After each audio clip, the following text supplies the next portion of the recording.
परी का वरदान की कहानी। एक गांव में नंदू नाम का लड़का रहता था जो अपने माता पिता की दिल से सेवा करता और उनकी हर बात मानता था। नंदू मन लगाकर पढ़ाई करता था और हमेशा सबकी मदद को तैयार रहता था। गांव के सभी लोग उसे बहुत प्यार करते थे।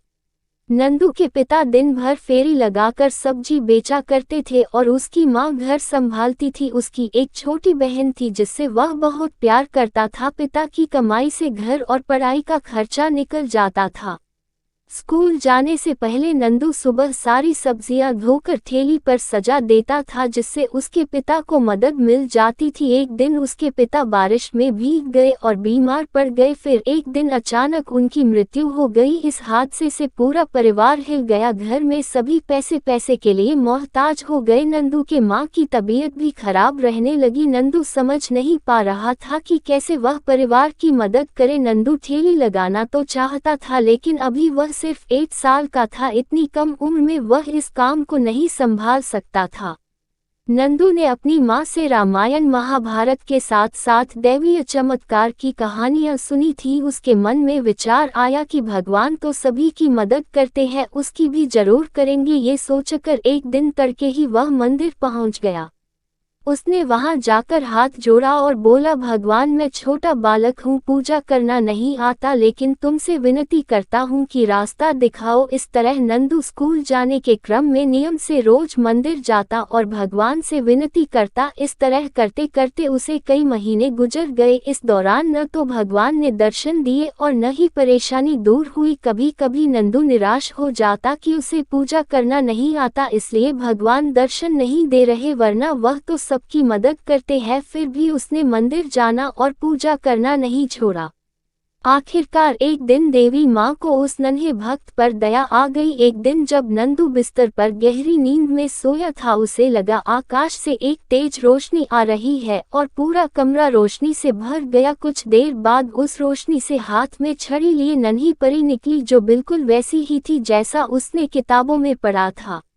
नंदू को यकीन नहीं हो रहा था, वह भौचक्का से बस उसे देखे ही जा रहा था। तभी परी ने मुस्कुराते हुए कहा, नंदू मैं सच में तुम्हारे सामने खड़ी हूँ। नंदू ने तुरंत कहा, तो क्या तुम परी हो? परी ने मुस्कुराते हुए कहा, हाँ। तुम यहाँ कैसे? घड़बड़ाहट में नंदू की आवाज नहीं निकल रही थी। परी ने फिर हंसते हुए कहा, नंदू मुझे देवी माँ से भेजा है। देवी माँ? नंदू आवेग में चिल्ला उठा। हाँ नंदू बोलो, तुम्हें क्या चाहिए? नंदू खुशी से चिल्लाते हुए बोला, अगर तुम्हें सचमुच देवी माँ ने भेजा है तो मेरी माँ को ठीक कर दो।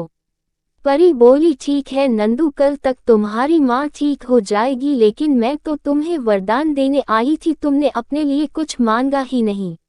नंदू बोला, मेरी माँ ठीक होगी तो पूरे परिवार की देखभाल कर लेगी। बच्चों पर पहला अधिकार माँ का होता है, इसलिए मैंने माँ के लिए मांगा। परी खुश होकर बोली, नंदू तुम बहुत अच्छे हो, तुम मुझसे एक और वरदान मांग सकते हो। इस पर नंदू बोला, परी मुझे ऐसा वरदान दो कि मैं बड़ा होकर अच्छे रास्ते पर चल सकूं। परी ने खुश होते हुए नंदू को एक अंगूठी दी और बोली, इसे पहनकर जो मांगोगे वो मुराद पूरी होगी, लेकिन जिस दिन गलत काम के लिए इस अंगूठी का इस्तेमाल करोगे तो इसकी शक्ति खत्म हो जाएगी। एक बात और, इस अंगूठी का जिक्र किसी से न करना वरना गायब हो जाएगी। ऐसा कहकर परी वहां से चली गई।